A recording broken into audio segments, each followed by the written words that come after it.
जी ये एग्जाम्पल में मेरे पास एक सब्जेक्टिव फंक्शन है, 3 वेरिएबल है इसमें 30x1 plus 24x2 plus 60x3। Subject 2 दो कंस्ट्रेन है हमारे पास। पहली constraint 6x1 plus 3x2 plus 5x3 less than equal to 30 और दूसरी है लेस देन इक्वल टू 50। और ये तीन रेस्ट्रिक्शंस हैं हमारे पास x1 x2 x3, इन तीनों की वैल्यू ग्रेटर देन 0 होनी चाहिए। ये है जी हमारे पास एक एग्जाम्पल। इसके सोल्यूशन के लिए, ऑप्टिमल सोल्यूशन के लिए, सबसे पहले ये कंस्ट्रेन को, इनइक्वालिटीज को इक्वालिटीज में कन्वर्ट करेंगे और इसमें स्लैक वेरिएबल ऐड करेंगे। क्योंकि ये लेस देन का साइन है तो स्लैक वेरिएबल ऐड होते हैं, तो वो कुछ इस तरीके से होंगे जी। ये इनइक्वालिटीज को इक्वेशन में कन्वर्ट किया और ऐड इसमें कर दिया स्लैक वेरिएबल, तो ये दो इक्वेशंस इस तरह बन जाएंगी।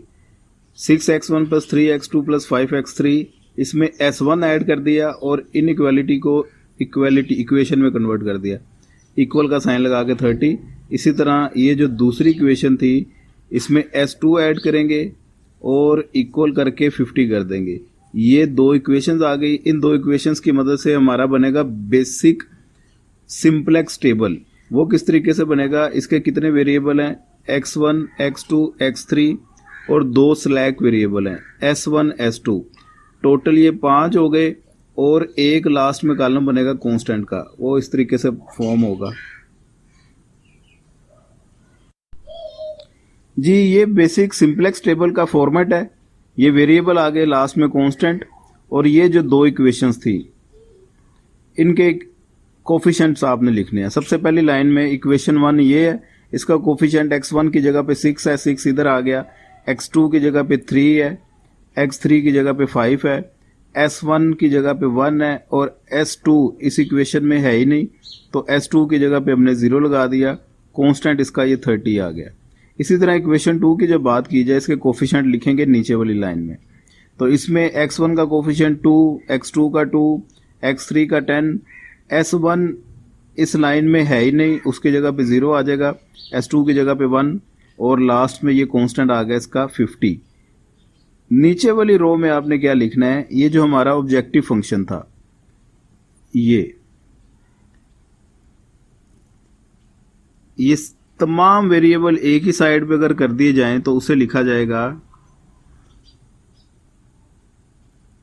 Pi minus 30x1 minus 24x2 minus 60x3, ये बन जाएगी इक्वेशन।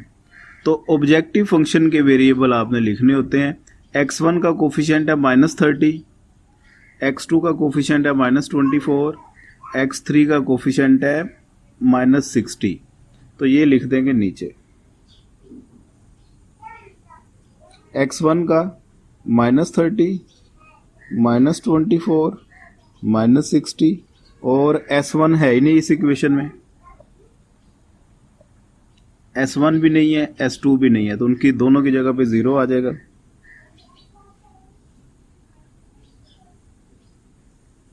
और इधर भी 0। ये आपका तैयार हो गया बेसिक सिंपलेक्स टेबल। ठीक, अब इस सिंपलेक्स टेबल में वर्किंग हमने स्टार्ट करनी है। वो उसका तरीका क्या होगा, ये सबसे नीचे वाली जो रो है इसमें देखेंगे सबसे छोटा एलिमेंट कौन सा है, या नेगेटिव साइन के साथ सबसे बड़ी वैल्यू कौन सी है, तो वो है -60। -60 पे एरो का निशान लगाएंगे। क्यों, क्योंकि ये हमारी रो, ये हमारा कॉलम x3 वेरिएबल वाला, ये हमारा है पिवट कॉलम। ये तो हमने कॉलम सेलेक्ट कर लिया। दूसरा स्टेप, पिवट एलिमेंट कैसे सेलेक्ट करेंगे, इस कांस्टेंट को x3 के कोफिशिएंट पे डिवाइड करेंगे। तो देखेंगे सबसे स्मॉलेस्ट रेशो इन दोनों में से किस एलिमेंट की बनती है। जिस भी एलिमेंट की बनी उसे हम पिवट एलिमेंट मानेंगे और उसे 1 करना होगा। तो सबसे पहले देखते हैं, 30 को 5 पे डिवाइड किया,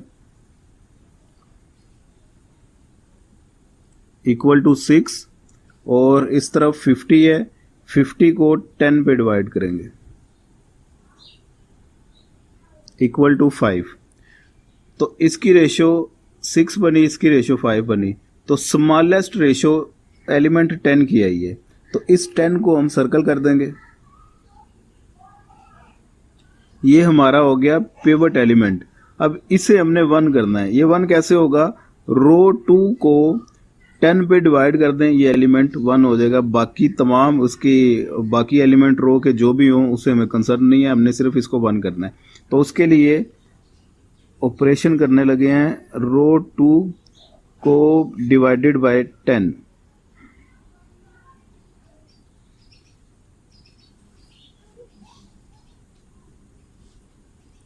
इसको जब 10 पे डिवाइड किया तो ये दोबारा का टेबल हम बनाएंगे। ये सारा फॉर्मेट ऐसे ही आएगा उसका, रो 1 और रो 3 भी ऐसे ही आएगी, सिर्फ रो 2 चेंज हो जाएगी क्योंकि उसको अब 10 पे डिवाइड कर दिया। तो ये मैं दोबारा बनाने लगा हूँ टेबल। ये तमाम फॉर्मेट ऐसे लिखूंगा मैं, और रो 1 रो 3 भी ऐसे लिख दूंगा जी। ये दोबारा टेबल बना, तमाम एलिमेंट वही आ गए जो प्रीवियस टेबल के थे, सिर्फ हमने रो 2 चेंज करनी है। रो 2 को 10 पे डिवाइड किया, 2 को डिवाइड किया 10 पे, तो 1/5। इस 2 को 10 पे डिवाइड किया, 1/5।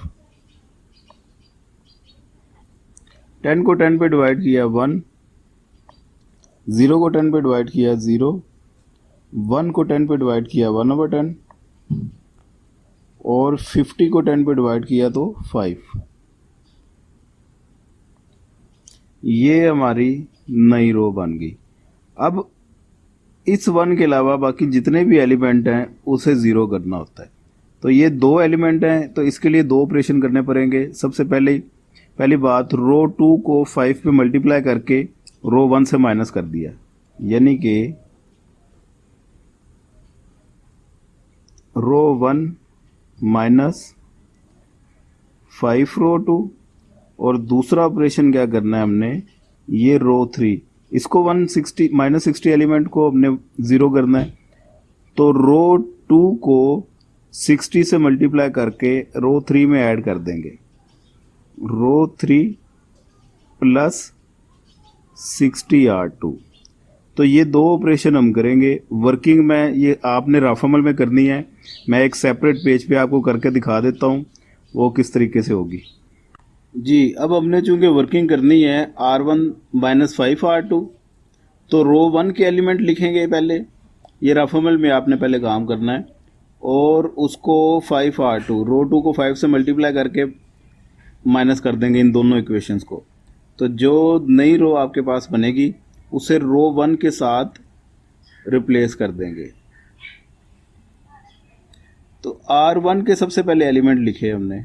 R1 के एलिमेंट हैं 6 3 5 1 0 30। तो ये एलिमेंट हमने लिखे पहले।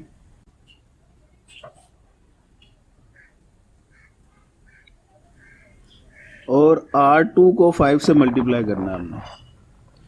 R2 के एलिमेंट है 1/5, इसे 5 से मल्टीप्लाई किया, आंसर आया 1।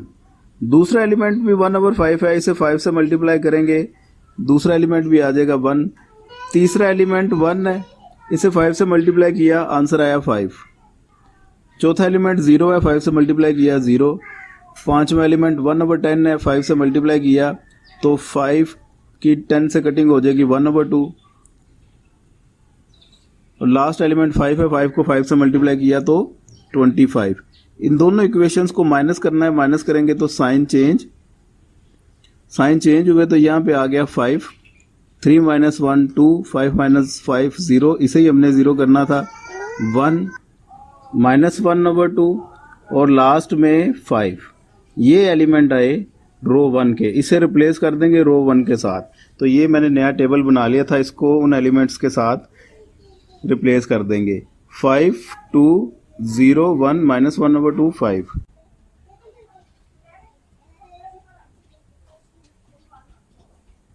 अब बारी है रो 3 की।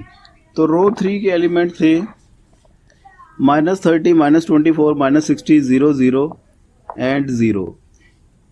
इस रो 3 को हमने प्लस करना है 60R2।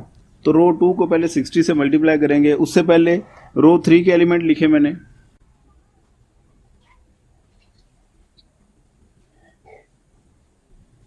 रो 1 को 60 से मल्टीप्लाई किया,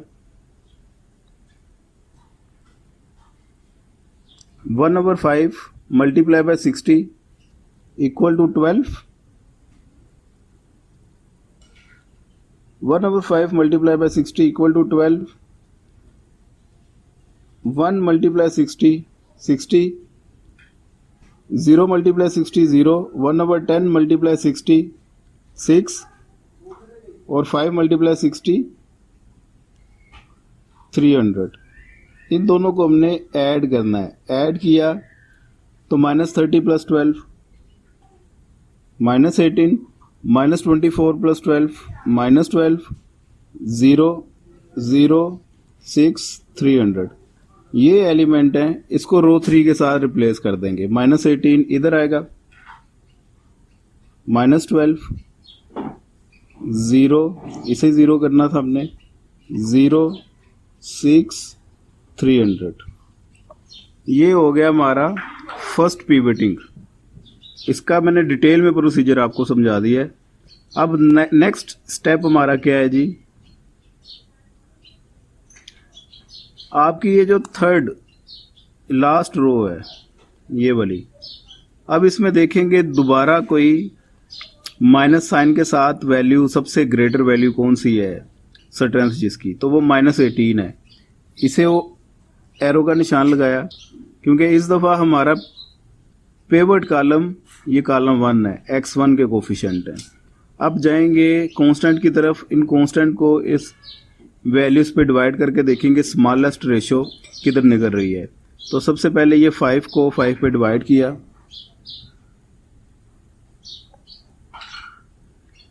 इक्वल टू 1 आ गया। इस 5 को 1/5 पे डिवाइड करेंगे तो ये उलट जाएगी वैल्यू, 5 मल्टीप्लाई 5 हो जाएगा, इक्वल टू 25 आ गया। तो स्मॉलेस्ट रेशो निकल आई यहाँ पे। तो हमारा इसके कोरिस्पोंडिंग एलिमेंट है 5। इसे सर्कल किया, पेवट एलिमेंट हमारा ये है। इस दफ़ा हमने इसको 1 करना है और इन दोनों को 0 करना है। इसको 1 कैसे करेंगे, इस पूरी रो को हम मल्टीप्लाई कर देंगे, डिवाइड कर देंगे 5 के साथ। तो ये आपके एलिमेंट जो नए बनेंगे उसे रिप्लेस कर देंगे रो 1 के साथ। रो 2 और रो 3 ये एज इट हम दोबारा लिख देंगे। तो इसका फॉर्मेट बनेगा जी, ये स्केच हमने दोबारा बना लिया। ये दोनों रो एज इट लिख दी हमने, और इस रो को हमने रिप्लेस कर देना है प्रीवियस रो को 5 पे डिवाइड करने के बाद। तो पहला एलिमेंट था 5, 5 को 5 पे डिवाइड किया, इक्वल टू 1। दूसरा एलिमेंट था 2, 2 को 5 पे डिवाइड किया, 2/5। तीसरा एलिमेंट था 0, इसको 5 पे डिवाइड किया, 0। चौथा एलिमेंट 1 था, 1 को 5 पे डिवाइड किया, 1/5। पांचवा एलिमेंट था -1/2, इसको 5 पे डिवाइड किया तो -1/10। और लास्ट पे कांस्टेंट था हमारा 5, 5 को 5 पे डिवाइड किया तो इज इक्वल टू 1। ये बन गया। अब इसे हमने 1 बना दिया है। इन दोनों एलिमेंट को 0 बनाना है। रो 2 -1/5 रो 1। दूसरा ऑपरेशन क्या करेंगे, रो 1 को 18 से मल्टीप्लाई करेंगे, रो 3 में ऐड कर देंगे। तो दूसरा ऑपरेशन है R3 प्लस 18 R1। तो जो नया टेबल बनेगा, मैं पहले इसके कोफिशिएंट लिख देता हूँ, इसको दोबारा मैं बता देता हूँ, इसको ध्यान से समझ लें सोल्व कैसे करना है। R2 के आपने एलिमेंट पहले लिखे, ये R2 है, इसके एलिमेंट लिखे 1/5 1/5 1 0 1/10 5। R1 को 1/5 से मल्टीप्लाई करना है। तो R1 ये है, इसको 1/5 से मल्टीप्लाई किया तो 1 को 1/5 से मल्टीप्लाई किया 1/5। 2/5 को 1/5 से मल्टीप्लाई किया 2/25, 0 को किया 0, 1/5 को किया 1/5 से मल्टीप्लाई तो 1/25, -1/10 को किया -1/50 और लास्ट में 1 को डिवाइड किया तो आ गया आपका 1/5। लाइन लगाई, इन दोनों रोज को माइनस करना है। माइनस के लिए रूल है कि नीचे वाली रो के साइन चेंज कर दिए, इन दोनों को किया प्लस माइनस कैंसिल हो गए 0।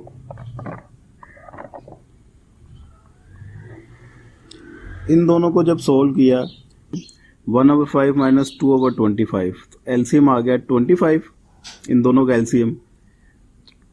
ये 5 एलिमेंट है, 5 का टेबल 5 तक भरे, 25, 5 को 1 से मल्टीप्लाई किया, यहाँ पे आ गया 5, 25 तो इसके ऊपर 2 एज इट आ गया, 5 - 2 = 3/25 आंसर आ गया।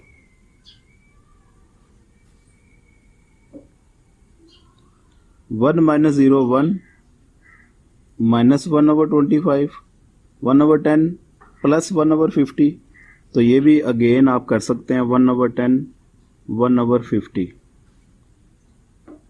50, 5 + 1 6/50 तो 2 पे कटिंग हो गई दोनों की तो 3/25 आ गए। तो ये प्लस का साइन कन्वर्ट हमने नहीं किया, ये माइनस होगा तो 5 - 1/5 ये इक्वल टू 24/5।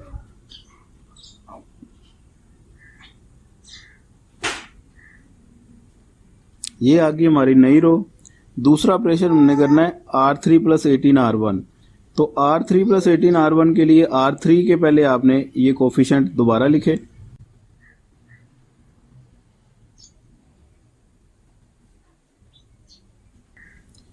R1 ये रो 1 है, इसको 18 से मल्टीप्लाई किया, 1 को 18 से मल्टीप्लाई किया 18, 2/5 को 18 से मल्टीप्लाई किया 36/5, 0 को 18 से मल्टीप्लाई किया 0, 1/5 को 18 से मल्टीप्लाई किया 18/5, -1/10 को 18 से मल्टीप्लाई किया -9/5, लास्ट में 1 को 18 से मल्टीप्लाई किया तो 18। इन दोनों ऑपरेशंस को हमने ऐड करना है तो ऐड करने के लिए नीचे वाली रो के साइन चेंज करने की ज़रूरत नहीं होती। 0 -24/5 आप चेक कर लीजिएगा, ना समझ लगे तो कमेंट में बताएं मुझे। 0 + 18/5 = 18/5, 6 - 9/5 21/5 और 300 + 18 318। ये आ गई दो नई रोज। अब इन दो नई रोज को रिप्लेस कर देंगे इस टेबल में। कॉलम 1 तो वही रहेगा, कॉलम 2 और कॉलम 3 को रिप्लेस कर देंगे इन दो रोज के साथ। तो जो नया टेबल हमारे पास बनेगा, x1 एज इट आ गई, x2 को हमने इसके साथ रिप्लेस कर दिया और x3 को हमने इसके साथ रिप्लेस कर दिया। तो नया टेबल ये है, इसमें पहला एलिमेंट 1 आ गया और बाकी ये 2 0 0 हो गए। तो x1 के भी तमाम आपके कोफिशिएंट वो तैयार हैं। तो यहाँ तक ये आपकी हो गई सेकंड पिवटिंग। क्या हो गई?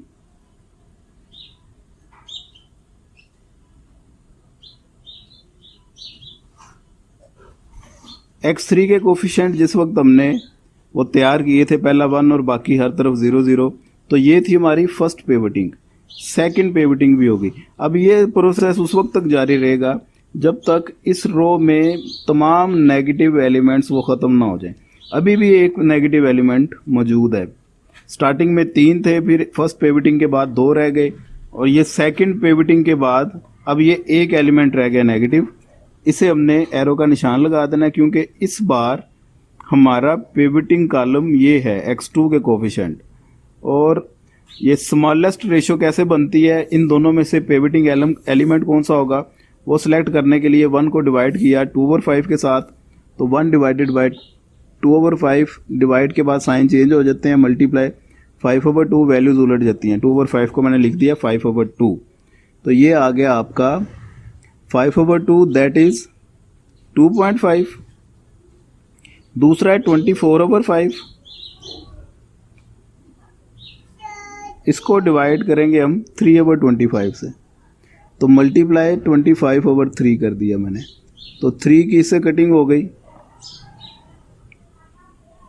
8 और 5 की इससे कटिंग हो गई 5, 8 5 आर 40, तो छोटी रेशो ये निकल आई 2.5, तो हमारा एलिमेंट आ गया x2, इसे हमने सर्कल कर दिया, ये हमारा पिवटिंग एलिमेंट है। इस बार इसे हमने 1 करना है और इन दोनों को 0 करना है, ये हम प्रोसेस करेंगे। इसे 1 करने के लिए रो 1 को कंप्लीट को मल्टीप्लाई कर देंगे 5/2 के साथ,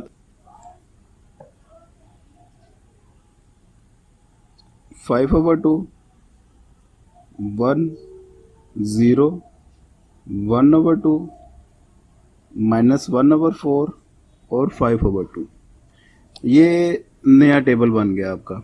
इसमें ये एलिमेंट 1 हो गया और इन दोनों को 0 करना है। इन दोनों को 0 करने के लिए रो 1 को 3/25 से मल्टीप्लाई करके रो 2 में माइनस कर देंगे, यानी कि पहला ऑपरेशन हो गया रो 2 माइनस 3/25 रो 1, और दूसरा ऑपरेशन इसमें होगा कि रो 1 को माइनस या रो 1 को 24/5 से मल्टीप्लाई करके रो 3 में ऐड कर देंगे, तो रो 3 प्लस 24/5 रो 1।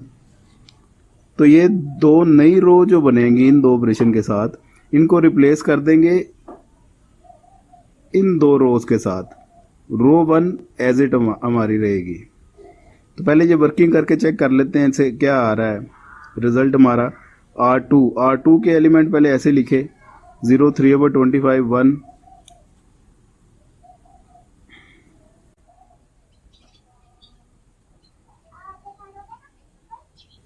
ये आ गए R2 के एलिमेंट। अब R1 को 3/25 से मल्टीप्लाई करना है, तो ये R1 3/25 से मल्टीप्लाई किया तो इसके एलिमेंट बन गए, तो ये इधर आ गया आपका 3/10, 3/25, 0, 3/50, -3/100 और -3/10। इन दोनों को हमने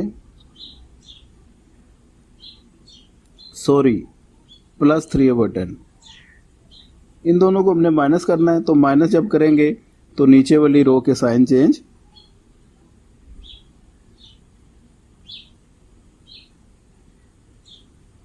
ये प्लस हो जाएगा और ये माइनस हो जाएगा। 0 -3/10, -3/10, 0, 1, 1/25, -1/25, -3/50, -1/25, -1/25, -3/50। तो एलसीएम 50, -2, -3, -5/50, तो -5/50 की कटिंग हुई -1/10, तो यहाँ पे आ गया -1/10। तो इन दोनों को सोल्व किया 3/20, 24/5 -3/10, तो ये आ गया 9/2। ये रो आ गई एक ऑपरेशन करने के साथ। अब दूसरा ये ऑपरेशन करना है। इस ऑपरेशन के लिए R3 के एलिमेंट लिखे। R3 है हमारे पास 0, -20/4, 0, 18/5, 21/5 और 3/18। इसके एलिमेंट हमने ऐसे लिखे 0, -24/5, 0, 18/5, 21/5 एंड 3/18। अब R1 को 24/5 से मल्टीप्लाई करना है।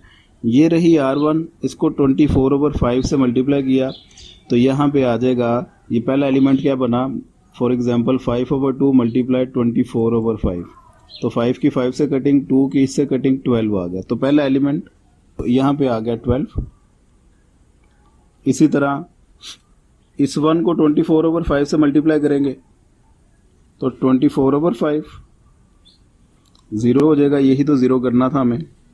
इधर आ जाएगा 0, 12/5 माइनस 6/5 और यहाँ पे लास्ट में 12। इन दोनों इक्वेशंस को हमने ऐड करना है। तो 12 0 0 18/5 प्लस 12/5 30/5, 30/5 की कटिंग हो गई तो आंसर आ गया आपका 6।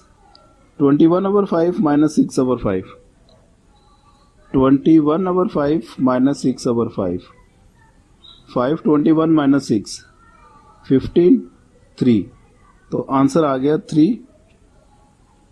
318 प्लस 12 330। तो इस रो को रिप्लेस कर देंगे हम थर्ड रो के साथ। तो जो नया टेबल बनेगा उसमें पहली रो तो यही रहेगी, रो 2 को रिप्लेस कर देंगे इसके साथ और रो 3 को रिप्लेस कर देंगे इसके साथ। फिर देखते हैं वो टेबल क्या बनता है।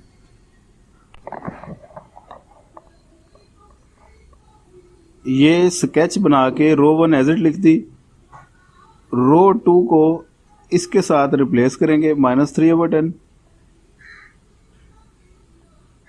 0 1 -1/10 3/20 और 9/2।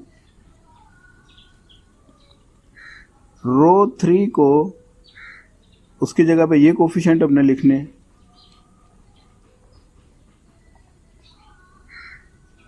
12 0 0 6 3 330।